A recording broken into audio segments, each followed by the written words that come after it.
This is a film study focused on Detroit Lions second-year corner Terrion Arnold, who I think played an exceptional football game in the 27-24 loss to the Vikings. I've got 8 plays queued up here to try to illustrate how quick he was in coverage, physical at times, especially with tight ends.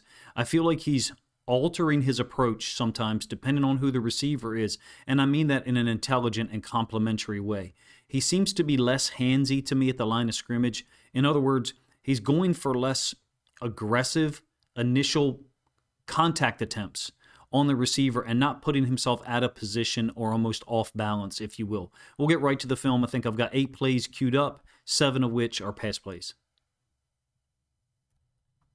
Arnold will generally be spot shadowed in yellow. Here he is at the top of the screen. On the first possession, matched up against Jordan Addison. I felt like that was a matchup that was A, in Detroit's favor, and B, one where Arnold could impact Addison and J.J. McCarthy's efficiency. Once Minnesota was able to get Addison matched up against other guys like Arthur Millette, his own personal efficiency, being Addison, was increased significantly. I think that Arnold does a really nice job of using the sideline here. He doesn't have any help. This is essentially Detroit's two-man variation. Post-snap, it could be something different than two-man. I'm just talking about the setup, the way that it looks pre-snap in terms of man running across. I believe that's a Meek with Justin Jefferson.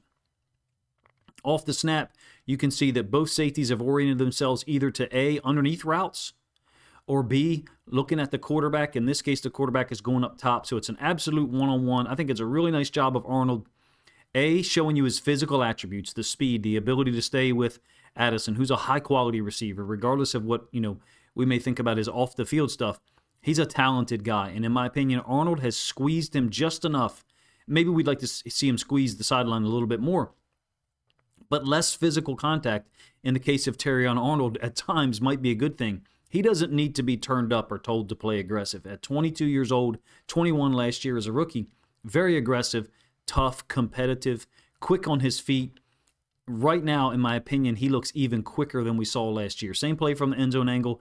This will be just so you can see the ending of the snap or the ending of the incompletion, meaning when the ball is thrown out to the sideline, total one-on-one from the left hash to the sideline. I'm going to slow-mo this just for a moment so you can see what I mean. The other 20 players on the football field are all located to the right of that hash. So Terrion Arnold over here, completely one-on-one. I think that was a matchup that would have been high quality or high cinema, I guess, to see those guys match up against each other, especially down the field more often. Minnesota did everything they could, in my opinion, to try to get guys like Addison and Naylor matched up against other corners, basically not named Terrion Arnold or Amik Robertson. There's already some toughness on display for Arnold in that A, he hadn't played since week 5, I believe, against the Bengals, and B, he really wasn't, slated to return at this time, and including play at this high of a level. Moving on to the second possession, it's a 1st and 10. So Jefferson's going to motion across, and the Lions we know are not a zone team. They play primarily major and man. Here, they're going to play what I would consider to be a quarter half. So Arnold is dropping down to play the flats. The safety to his side, Branch, is a half-field defender. 1/4 or quarter, 1/4 or quarter with Amik Robertson. Let me pull this back a little bit.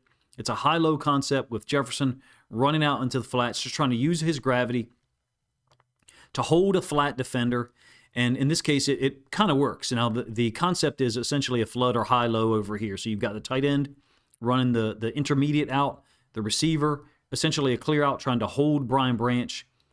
And Arnold, I think, is just a little bit too shallow, but he's got Justin Jefferson located over there. Now, McCarthy scrambles to the other side of the field, so it doesn't really matter, to be honest with you, what happens down here at the bottom side. But I feel like a couple of the times when I've seen Arnold in zone, particularly responsible for the flats, he's very quick to come up and possibly leave open these types of intermediate routes that really, at least on this particular play, would be illustrated by this tight end. Hopefully I said that in a way that makes sense. Again, it's inconsequential. It didn't do anything. Branch is put in a little bit of conflict here by the vertical, corner route that would be essentially to the near side pylon that's off screen to us, and or the tight end intermediate route. What I'm basically talking about or describing to you is the difference between Arnold here and that intermediate route. I'm not saying that he should be equidistant between these two guys at all, but I don't think he needs to be this close to Jefferson, although, as I said, that's Minnesota's best player And so you obviously want to limit his opportunities. I get it. I don't think the Lions major in zone, so it doesn't surprise me that sometimes when they choose to play a zone, we get plays like that where there's, maybe 8 to 10% improvement that could be made in Arnold's reaction. And others will have a disagreement about cover 2. There's discussions that could go on for hours about it. Still on the same possession, 3rd and 9. And he's going to chase this route across the field. I think it's by Naylor. Jefferson is essentially taking Amik Robertson to the inside and then going to run back towards the sideline, and it's going to occupy the attention, the visual attention of this safety. So we're talking about right here, essentially a double team providing help for Amik against Jefferson. A very appropriate response, obviously, from Kelvin Shepherd. Here in the middle of the field, we've got Arnold chasing Naylor across. I know that he's not targeted here. It's Addison versus Millette. Clearly a matchup in their favor, but the long speed is what I want to take note of. We're focusing on Terrion Arnold here. He's definitely 100% healthy at this point in time from a speed standpoint because he's keeping up with guys both down the field, in the case of Addison, the first play I showed you, and then running across the field. That long speed, 5th gear, if you will, is there. Hutchinson getting a win here against this right tackle. Maybe he's held. I'm not sure. He ends up on the ground. I'll give the end zone angle so you can kind of check it out for yourself. Clearly, Millette on Addison is one particular one-on-one that you would like to avoid if you're a Detroit Lions fan. Unfortunately, because of injuries, Kelvin Shepherd felt like he didn't have a ton of options. At some point, to be honest with you, I perhaps might have liked to have seen Whiteside play more than just one snap. Same play from the end zone angle. You can see the 2-high safety structure. And then Anzalone over here lined up over the tight end. So telling you, hey, this is probably 2-man pre-snap. And essentially, the only place you can go is probably down the sidelines, very similar to what we saw with the first play that I illustrated in this video, Arnold against Jordan Addison. Running across the field all over the guy. I mean, maybe if McCarthy throws the ball out in front, but I feel like Arnold has the athleticism, speed, and now the acceleration to close on those types of routes. It's a poor matchup, and really not much you can say about it. I like Arthur Millette. Played for the Ravens in 2023. It's been a big pickup for them. This matchup here, regardless of who the opponent each week, is going to be something, in my opinion, that opposing teams, offensive coordinators, and quarterbacks are going to look for until you get everyone healthy back in the secondary. All right, Arnold's first career interception, or at least one that counts anyway. We know he had one against the Bears that was nullified for a penalty on Brian Branch. So 3rd and 11. We're on the 5th possession in the second quarter. Minnesota's already taken a 17-14 lead. Amik down here against Jefferson is going to essentially funnel him into the far side or top side safety for us, and that's Brian Branch. Arnold is going to cover Naylor all the way across the field, and again, it's his closing speed. Well, his ability to stay with the receiver in 4th gear right now and then close the distance as much as he can. The throw from McCarthy is obviously a little bit on the back hip. This is designed to force Arnold and or Amik to run underneath. So what we're talking about is the way Amik orients himself to the receiver, Jefferson, to allow Jefferson to be funneled into the safety. But also, Arnold doesn't want to run into either of those guys. So the timing of this is quite intentional by the offense to essentially force the 2 DBs in man. I mean, everybody knows that the Lions are generally playing man. Force them to be behind the wide receiver. If McCarthy makes a perfect or better throw, out here in front, Arnold doesn't end up with an interception, no, but he's still going to compete, until the receiver is down or the ball is dead, with the possibility of hopefully getting an interception. 3rd and 11, like I said, same play from the end zone angle. Campbell matched up against the running back, Anzalone against the tight end. You know it. You got 2-man or some variation with how the safeties are playing it. When you go against great receivers like Justin Jefferson or Jamar Chase, whoever, it generally is going to follow that one of those safeties is going to help out with that receiver. Fine, makes sense. In this case, Arnold is left, one-on-one, and he more than holds his own, in my opinion, against these, I guess you'd say, number 2 or number 3 quality wide receivers. I wonder what the strategy will be, moving forward once DJ Reed comes back. I think that this guy has drastically improved the way he's playing football compared to his rookie season. Maybe the numbers don't stack up there, or maybe the numbers don't display it in terms of overall targets, yards per target, yards per catch. He got his first career interception now.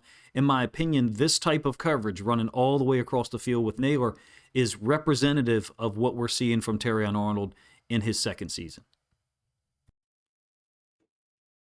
Arnold not targeted here. We've moved forward into the third quarter. We're, in fact, on the 7th possession. Vikings still up 17-14.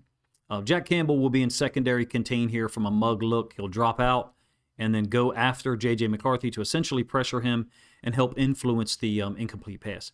As it relates to Terrion Arnold on the snap, there's nothing consequential as far as the play outcome, but he's very physical with this particular matchup. I think you've got a difference in approach, or an altered approach from him depending on who the receiver is that he's facing, or in this case, it's a tight end who he expects, not to be able to beat him vertically and or get all the way across the field. Focusing on what the Lions actually do here on this third down, you got a mug look with everyone at the line of scrimmage threatening a 5, 6, or even 7-man pressure, and they drop Barnes out. This is expert stuff from Shepard and from Barnes. He's always in the right spot. It just seems like these drops from him as the edge defender are always in the window of where the quarterback is looking. I don't know, why that is or why it seems like such a high percentage, at least in my mind, but, I love it. It influences the play because McCarthy has to get off of, these two reads. As it stands, as he scrambles out, Barnes has left Branch to handle his man one-on-one. I mean, it's man, so that makes sense. And as McCarthy scrambles out, this is the route he tries to get it to. It's the receiver or the concept that he was initially looking to post-snap. Don't ask me why he wasn't really looking at Justin Jefferson at the top side of the screen off the snap. I love what Kelvin Shepard and those guys are doing with Derek Barnes. I think Barnes, even though the stats from a week-by-week basis might ebb and flow, you might see some variation in the output. In my opinion, those types of plays, the one that I just illustrated, they cannot be represented in stats for Derek Barnes, obviously, because he's not targeted, he's not getting a pass defense, he's certainly not making a tackle. It was an incomplete pass anyway, but he's definitely forcing the quarterback to get to his second or maybe even his third read such that the pass rush can get there in time. It's a team defense approach, in my opinion, and even though they just lost to the Minnesota Vikings on Sunday, I think what Kelvin Shepard is doing is working. Another one that really doesn't reflect anything positive or negative towards Terrion Arnold. He won't be targeted. It's a 3rd and 7 on the 8th possession. Initially, he's going to be ruled a catch to Jefferson and then overturned on a challenge by Dan Campbell. He's basically going to bail out of here pre-snap. And 4 guys are lined up in a position to possibly blitz. The 2 inside linebackers, Anzalone and Campbell. Barnes, the hybrid Sam, lined up as an edge defender. And in this case, Brian Branch, the safety, walked up to make it look like everyone is playing man. And that's not how it flows post-snap. They drop Anzalone out of here. Campbell and Branch and Barnes all blitz. So Anzalone's in the middle of the field just reading the quarterback's eyes. I tend to call this a 3 deep, 2 under. The problem here for me is that one of them is Arthur Millette, and I don't mean to pick on the guy. Look, he could make plays for this team moving forward, starting with this week against Washington. He had a huge play against Tampa Bay, I think, late in the second quarter. But from a coverage standpoint, this is a very difficult matchup for him. Jefferson gives him a little hedge to the inside. Right around in here, gives him a little hedge to the inside, and that's enough that Millette can't close on this. In addition, Meek has to worry about a possible vertical by this number 1. So functionally what they've done is just create space towards the sideline for Jefferson against Millette. It's ruled a catch, and then Dan Campbell with an excellent challenge. I think one of the few that apparently he tends to lose them, I guess. But I like the challenge. The ball definitely hit the ground in my opinion. Again, this play doesn't reflect anything towards Terrion Arnold, who's located down here at the bottom side of the screen, clearly not targeted on the play. This is the one where they force a punt. After this, the refs overturned it on the challenge, and then unfortunately, 3 plays later, you have the fumble by Montgomery. It's a critical mistake in the context of this loss. We got 2 more plays to talk about that do actually involve Terrion Arnold. This is after the fumble by Montgomery, so we're now on to the 9th possession, but I believe we're still late into the third quarter. Run concept initially into the boundary, so away from where you have 3 receivers. You got a bunch formation down here for the Vikings at the bottom side of the screen. Again, this is Terrion Arnold. I don't have a problem with the missed tackle. People are going to miss tackles. What I do have a problem with is what's occurring like from here to around in this area. And what I mean is just a dialing down of your mental focus and then ability to put your body in position. Now, he quickly adjusts from like here to there. He gets his body in an athletic position. What you don't want is to allow the running back to escape outside. And Terrion Arnold does not. So from that standpoint, even though it's a missed tackle, it's not a loss for the Vikings, if I said that in a way that makes sense. What I don't like, again, is the kind of gearing down that you see here. Let's do it in slow motion and then pull this back and let you see it again. I feel like there's a lessening of his focus just for a moment here. And if he had not done so, I wonder if he could have maybe, instead of having his feet in this area, as the running back gets to him, maybe close that space a little more. I don't mean he should be here right now. I'm saying that he could have gotten to that location if he hadn't geared down a little bit as the ball appeared to go away from him. Hopefully I said that in a way that makes sense. It's just something technical, in my opinion, that I would, think he should be coached up a little bit on. Hey, just because the run play's going away from you doesn't mean we need to orient you to take a touchdown angle, because we've got a great run defense. You're not going to be on a touchdown angle that often. You're trying to find the football. You don't always expect him to wind it back. I think he's playing extremely well on defense. The whole group is, to be honest with you. They gave this team a chance on a day when the special teams and the offense, for lack of a better word, really just stunk. Finally, the only completion that I could find against him was on that same 9th possession. It's a 2nd and 3. And I think the defense has really put him in a no-win situation. So you got a 4-3 structure against 11 personnel by the Lions, and Minnesota has put Jefferson in the backfield, something that's seems to be fashionable now. JSN in Seattle often does the same thing. You get this type of release initially into the boundary, and they're trying to either isolate him on the boundary side inside linebacker or the boundary side safety. In this case, it's Brian Branch, but oftentimes it's a choice route. Something like you could go here, could bring this route to the inside. My apologies for that. You could bring this route to the inside, vertical to the sideline, which is what Jefferson does. Now, he's not the target, but my point is we have really isolated Terrion Arnold once again. It's a deeper out to Addison. That's clearly where McCarthy is looking. Makes sense, right? You've got Jefferson and Addison down here. I feel like Terrion's got to respect the vertical here, so his body positioning in a zone turn, because that's what that is. Zone turn is your back to the sideline, your chest and your face mask in towards the middle of the field or in towards the quarterback. He's just respecting the vertical. This is responsible defensive reaction, in my opinion.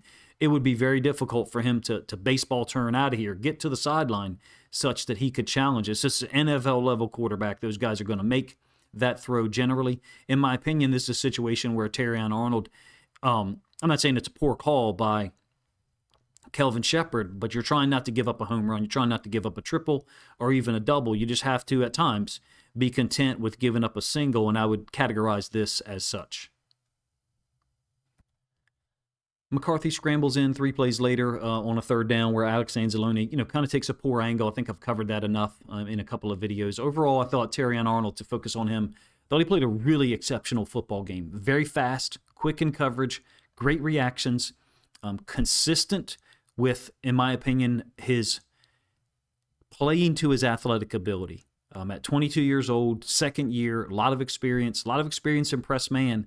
I think he looks more patient, and I believe that he's more versatile and multiple in his approach, meaning on the receiver's release, he's not relying on a certain punch or a certain turn of his body. He appears to be variable in his defense plan, just like receivers want to be variable in their release. I think on the last one I showed you there, he's hung out to dry or put in a no-win situation, however you want to describe it, the completion to Addison that I just showed you. Overall, played well. I would compare his routes with Addison and Naylor to what other guys were able to offer. I do wonder if in some of the coverage situations, Whiteside, wouldn't be a better option, but I know he's not a nickel defender, and Arthur Millette is. Millette's he's never really been a cover guy. I hate to bring that news to you if you don't know. That'll be, if they continue to put him in those coverage situations against quality guys like Jordan Addison, you're going to see those types of opportunities continuously. I get it that Terrion Arnold got a lot of criticism. Some of it was warranted, well warranted, for his rookie season and his performance. He's playing well here. I don't have any idea what the target numbers or the yards per target say. I know they were bad the first 2 or 3 weeks. Sometimes I will open I will try to open your eyes up a little bit to this possibility, and you're more than welcome to disagree with me. Sometimes the data is faulty, and I said that exactly the way that I intended.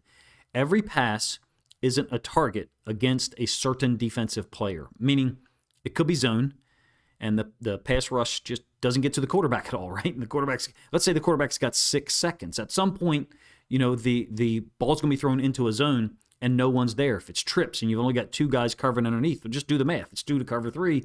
Yeah, you want to play with certain leverage. My point is, as quarterbacks get to their second, third, or maybe even fourth read, which you never want, post-snap, you can expect someone to be open, whether it's man or zone. I'm being a little bit facetious here by talking about 6 seconds. That hopefully that never happens. The point is, there seems to be a rush to apply every pass as a target to someone. I forget which game it was earlier in the season for Terrion Arnold, and there was catches allowed to targets. I forget what the even number was, and I went back and looked on NFL Pro, and I just couldn't find what I considered to be that number of targets against him. My point is, don't just trust the initial data that you get. It certainly doesn't mean, hey, you just got to watch my film studies on the All 22 Films YouTube channel all the time. No, man, watch everybody's stuff and try to find as comprehensive a evaluation as possible. I think you've got misinterpreted data oftentimes by fans, but also misgathered or inaccurate data or information on the front end by the people who put that out sometimes. Fortunately for you guys, as fans of the Lions, they don't play much zone. So for Terrion, I think you probably have some accurate numbers generally. For right now, I would hope that the last time we've seen him here against Minnesota, that the numbers, targets, yards per target, completion percentage against, are quite low, because that's what the film shows me. I think he's competing throughout the route.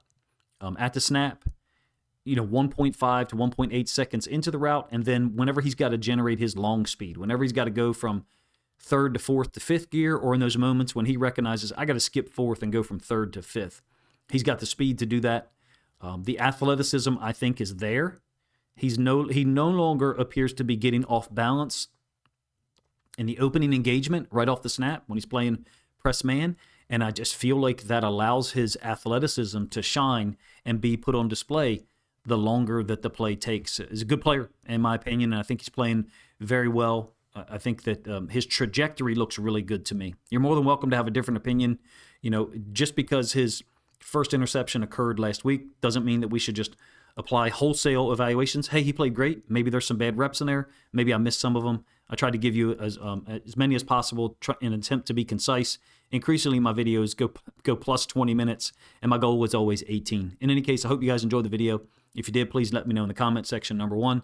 Number 2, if you think other Lions fans would enjoy the thoughts that I tried to provide and summary judgments on Terrion Arnold, as well as the film that I used to illustrate those points, then please consider grabbing a link to this video, sharing it out on social media to help this content get more reach.